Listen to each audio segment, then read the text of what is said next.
नमस्कार, देशोन्नती संपादकीयमध्ये मी ऐश्वर्या शिंदे आपलं स्वागत करते।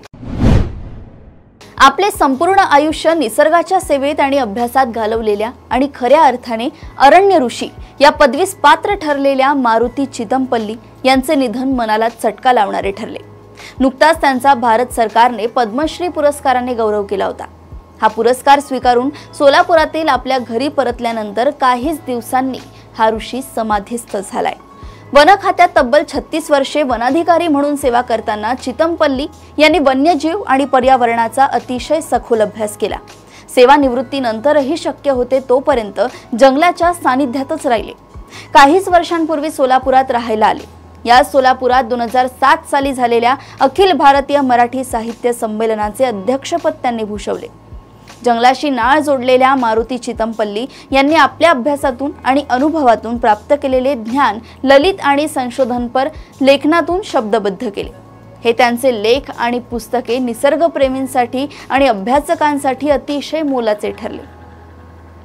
मारुती चितमपल्ली म्हणजे निसर्ग आणि पर्यावरणाचा एक चालता बोलता अभ्यासकोशच होता। त्यांच्या डोळस निरीक्षणातून त्यांना जंगलात जे काही पाहायला मिळाले त्याचे भांडार अगदी विस्मयकारक म्हणावे असेच आहे।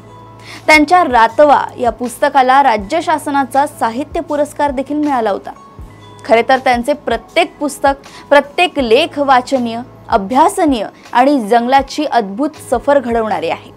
एखाद्या विषयाला संपूर्ण आयुष्यभर वाहून घेणारे लोक तसे विरळेच। मारुती चितमपल्ली त्यांच्यापैकी एक होते।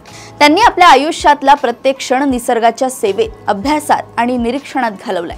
त्यांच्या सूक्ष्म निरीक्षणातून आजवर कुणालाही न आकळलेले अनेक रहस्ये त्यांनी जगासमोर मांडले।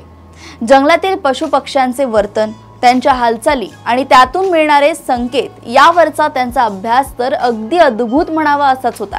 त्यांचे हे अनुभवजन्य साहित्य आणि संशोधनपर लेखन पुढच्या अनेक पिढ्यांसाठी माहितीचा आगार ठरणार हे निश्चित।